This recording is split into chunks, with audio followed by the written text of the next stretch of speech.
Well, good morning. Good morning. And happy Easter. Happy Easter. It's Easter weekend. And a few weeks ago, Bev had asked me to speak and give a talk on kind of prison ministry, and I said I would.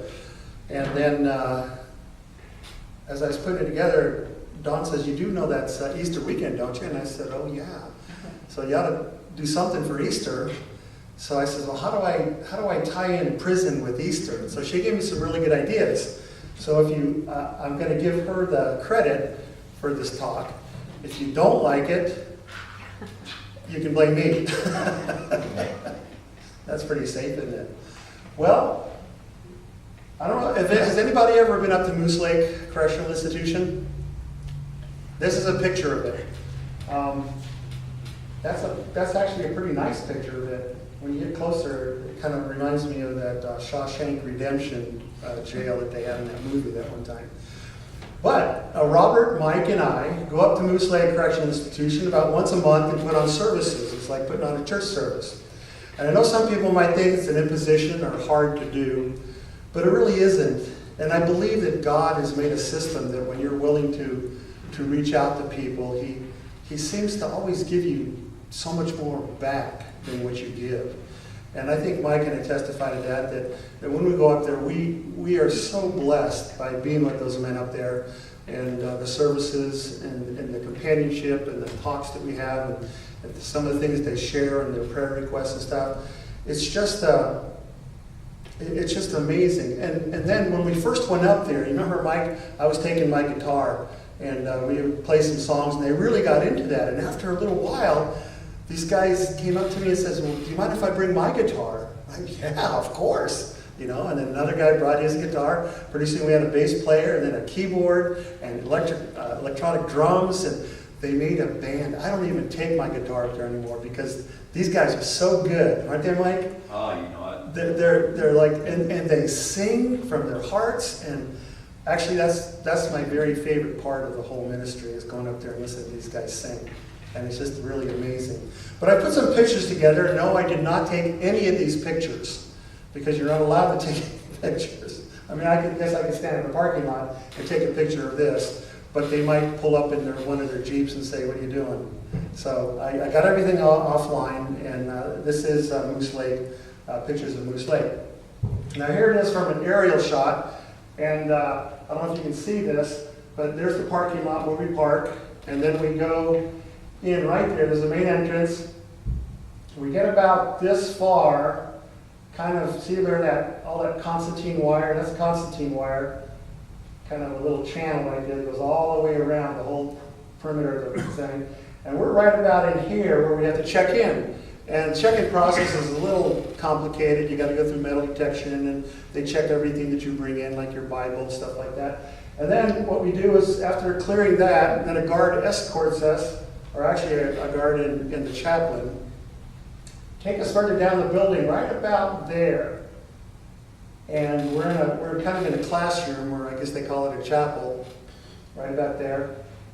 And as we're doing it, you can see these guys, they're out here walking the, kind of getting exercise in that yard right there.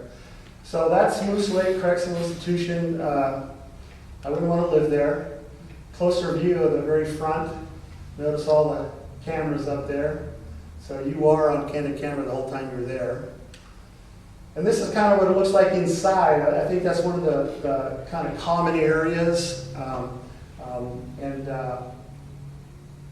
Don't have much to say about that. Here's one of their rooms, and you can tell that there's, whoops, let me go back. A couple beds here, a couple bunk beds here, and this room is divided right in half here. And then over on this side, kind of just a mirror image of what we have over here. Camera. These guys are in prison. And there's a lot of that stuff around these places, a lot. I don't know, I've never been close to Constantine wire, but from standing back and looking at it, I would not want to really get close to it because I guess there's, I keep hitting the wrong button. There's a lot of razor blade material up along here. So once you get caught in it, I don't think you're getting away from it. This is another common area. This is where they live. These are the rooms that they live in right here. And I think a lot of times they'll hang out here. They'll kind of hang out on the railing, just sit around and talk. I guess you could say they have a lot of time on their hands, just to be there. This is the cafeteria. Now, we do see the cafeteria because when we go to our chapel area, it's right across the hall, and usually there's some gentlemen right up in that area who are eating, or they're just finished lunch, or I think they're just finishing because most of the guys who come to our services have just finished eating. So that's it right there. That's where they eat. And then they have this thing called boot camp. And a lot of the guys want to get into boot camp, but you have to meet some criteria before you can go. For example, one guy there, his name was I can't remember, Gerald or something like that. That he was a little overweight. You have to fit in a weight category too. And he said that they told him that if he could lose like 30 pounds, that he'd get into boot camp. So one month we went up there and he told us this. The next month we went up there. It was a skinny guy. He had lost a lot of weight, and he was going to boot camp. Now, once you get into boot camp, it is like the Army, probably worse, probably like one of the Marines or maybe Special Forces. They are really, really hard on the offenders. And what they're trying to do is teach them discipline, teamwork, and so it is like being in the service, but they all want to get there because if they get to go to boot camp, they cut time off your stay there. They'll actually cut days off because they figure that they change a lot of guys going through this boot camp thing, and a lot of them do want to be in there, and so they're trying hard to get in, and you have to wait your turn. They only have so many bunks and beds that they can put people in, but you can see it kind of looks like the military, doesn't it? You can see those beds. This brings back a lot of memories for me. These beds, you got to have the blankets just tight. I remember when I was in the service, the DI would bring a quarter and he would smack it on your bed, and if it didn't bounce up and you'd be able to catch it, you'd take your bed and flip it. And you'd have to do it again within 30 seconds. And this time the quarter bed would really bounce on that tight blanket. So it really is a good thing for these guys because it does teach them a lot. And pretty interesting to listen to them when they talk about it.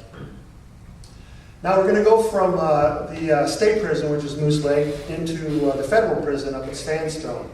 And I'm the only one from this church who has gotten approval to go in there. Mike, you and I probably ought to work on that, shouldn't we? If you're interested someday. But this is a whole different area. Well, they're both prisons, and they're very, very secure in what they do, and they make you jump through a lot of hoops. One day, well, I was thinking about federal prison, but I thought, no, I'm not going to even try because the state penitentiary was too hard to get into. And then we had a letter come to the church one day from a gentleman there. His name's Chad, and he was paying tithes. And Jeannie gave it to me because the way this whole thing started was one day we were having a board meeting, and I remember Karen says, "Is there any other issues to be brought up?" And I said, "Yeah, something's been on my mind. The Lord just keeps bringing this to me over and over and over and over again. What it is prison ministry." And I said, "I think He wants me to do prison ministry because it's getting pretty powerful of what He's trying to do and convince me of doing it." So I said, "I think I'd like to start that, and I'd like to do it from this church if it's okay." And then Robert was sitting right next to me. He looked at me and goes, "You got to be joking." And I says, "Why?" "What do you mean? I'm not joking. The Lord really has been kind of beating me over the head with this prison thing." Robert says, "Because the Lord's been talking to me too, And I said, "Really? What's He been saying?" "Start a prison ministry." So Robert and I got into it, and Mike had been into it previously, and then we got Mike back in with us and stuff, and so that's how it all kind of started. Now going into the Fed here, it's a different thing. When we go up to Moose Lake, it's a church service, kind of like what we do here. We talk, we have announcements, we sing, we have a sermon, we sing some more, and just like a church service. Up at the Fed prison, it is more like a Sabbath school. We study the Bible. And I remember asking the chaplain, I said, "Sir," I'm a Seventh-day Adventist. It's kind of hard not to talk about some of the things I believe in. Is that okay? He said, by all means. He goes, I would never even dream of censoring a religion from coming up here and speaking what you believe. He said, I don't want to be censored, so I would never censor anybody else, which I thought, wow, that's cool. So I showed him what we're doing is we're doing Karen's Bible studies. And I got her permission to do it, and I got some lessons. The church bought some lessons. I took them up there. I'm giving them one at a time. But the amazing thing that's happened up there is this, is that we were meeting in the library, and start off with about 8 guys. We haven't grown.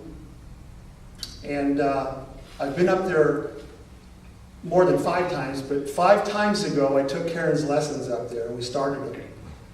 And these guys are so thorough and want to know so much in so much detail that after 5 times of being up there, we're on still lesson number 1, question number 5. So we're doing a question each session, which is remarkable to me because, we kind of know this stuff, and so we kind of but these guys are like, oh, wait a minute. What about this? And then what about that? And what about this?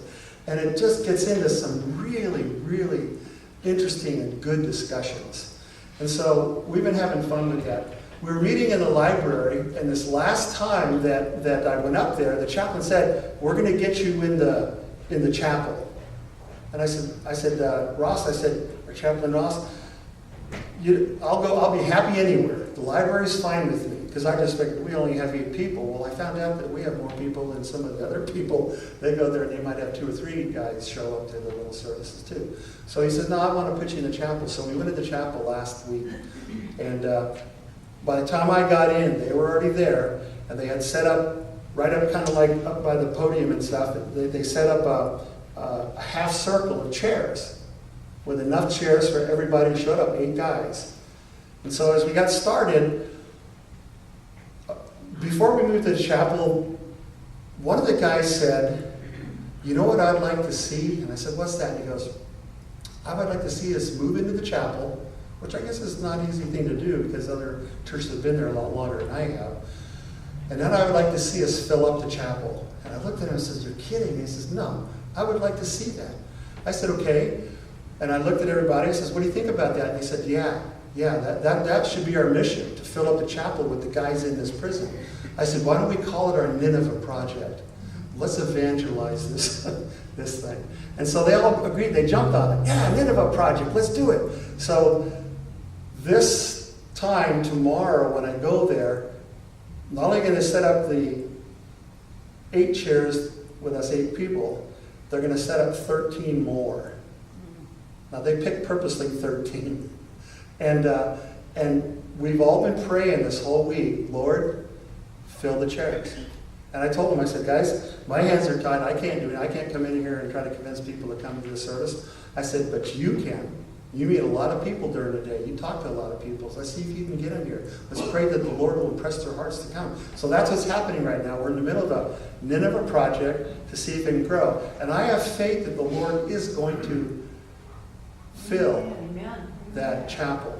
And that chapel is about as big as this area right here, in this sanctuary here. And it's really, really high. I'll show you a picture of it here. There's an aerial shot. I think you can see that. There's the parking lot. We walk down the sidewalk right here, hop into that little area right there. Right in there is the guard station. We check in and we get a badge. And then we go to the staging area, which is the big doors, the big metal doors where when they clunk, they bang, and they kind of think, oh man, I hope I can get out of here. So then we're in this area right here. And then finally when we get past that area, we walk down this hallway, and then walk down this hallway, and there's the chapel right there. Now the chapel is a lot newer than the rest of the building. And the chapel is really high inside, probably twice as high as this roof here. And it's a really nice chapel. They've got a lot of sound system, guitars, things like that. So I'm really excited to see what happens to this whole thing, this Nineveh project. I don't think it'll happen overnight, but I have faith that God will accomplish what he wants to accomplish in that place. So that's, and they call this Federal Correctional Institution sandstone. Kind of backwards from this way. More Constantine wire everywhere you look. It's just everywhere. This is what they wear up there. This is the uniform. And because it's a federal prison, I have a feeling that those uniforms are old Army uniforms. You know, the government's saving money by giving the offenders what they have on hand. Another guy sitting in a common area, same uniform, they all look alike. And this is the area that they live in right there. Stairs, rooms. And I caught this off the internet, and I kind of looking at that, and that kind of looks like a fight starting. This guy's running over to stop something, and this guy's coming over. I don't know anything about this picture, I just got off the internet, but that is their living quarters up here and down here.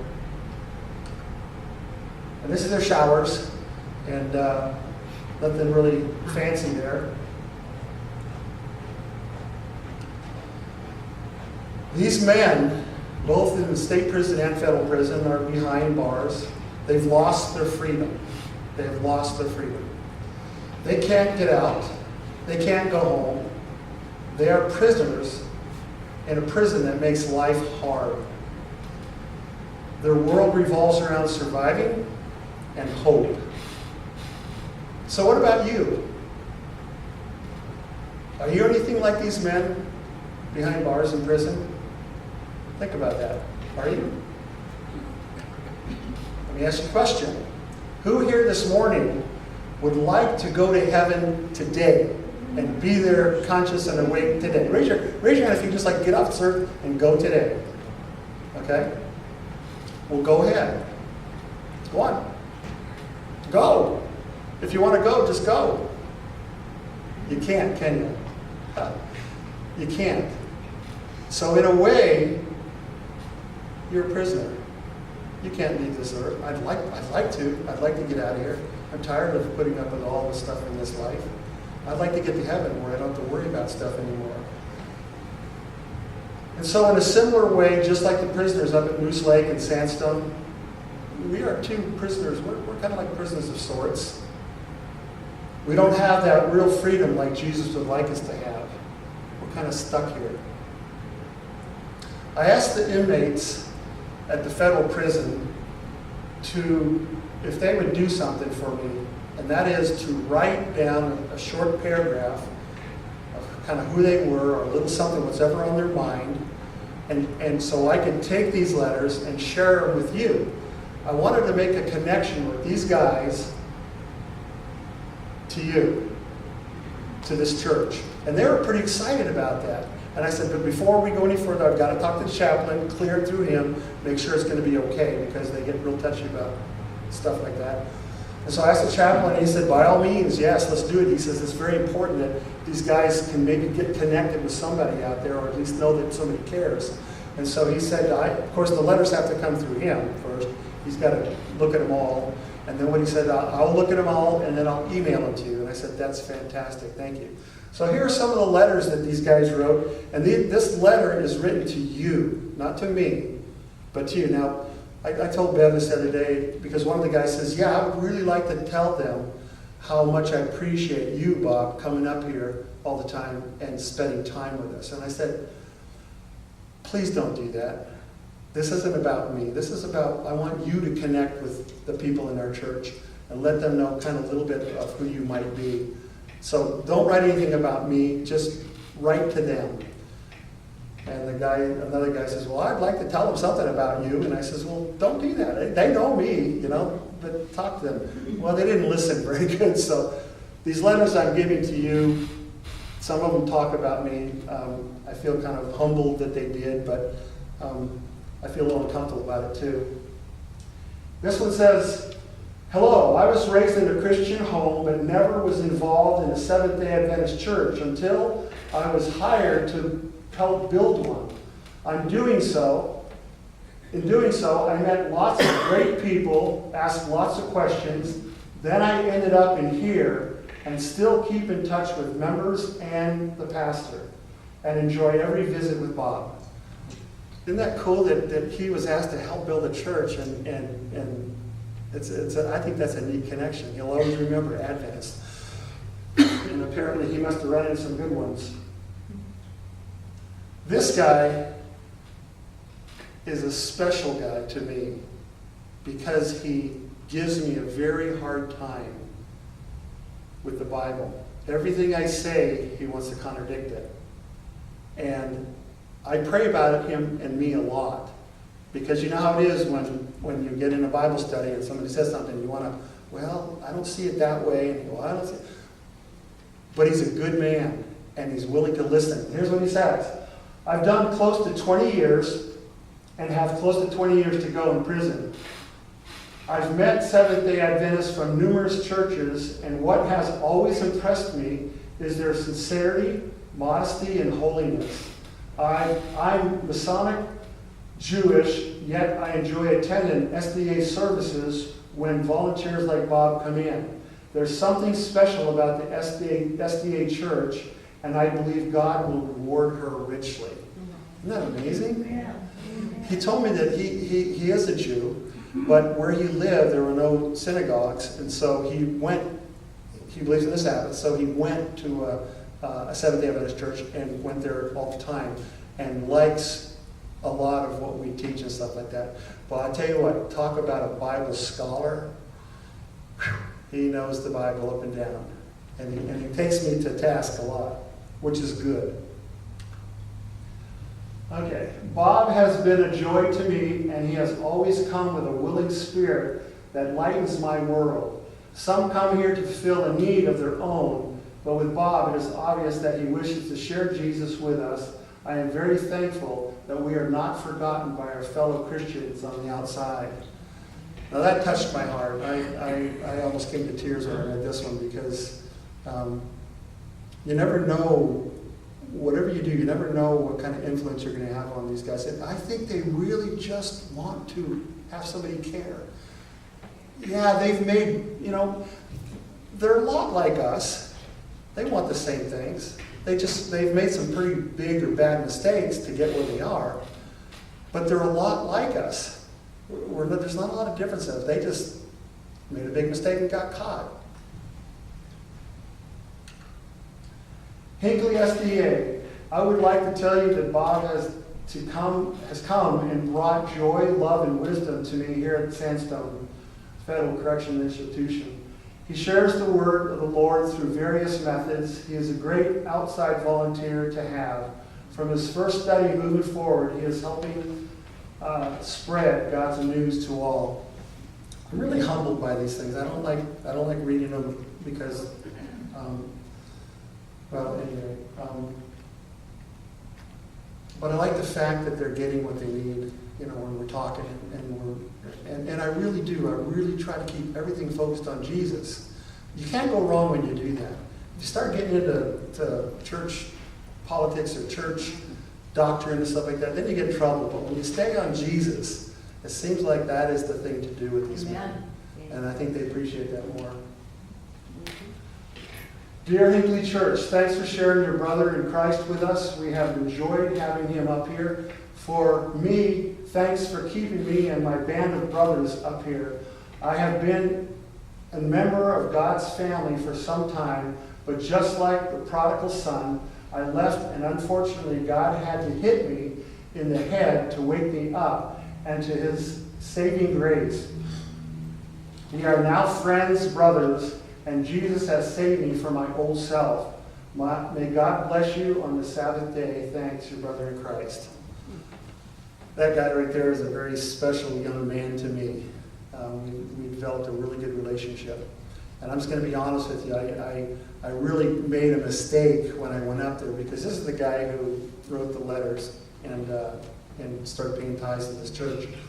Is that I was when the first time I went up there, I was nervous. I was shaking because I didn't know, the first time meeting these guys, going through all their security checks and everything. I got up there, and everybody was in the room except for this gentleman.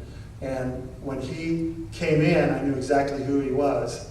And so I walked over to him and I shook his hand, and just instinctively, I gave him a hug. You're not supposed to do that.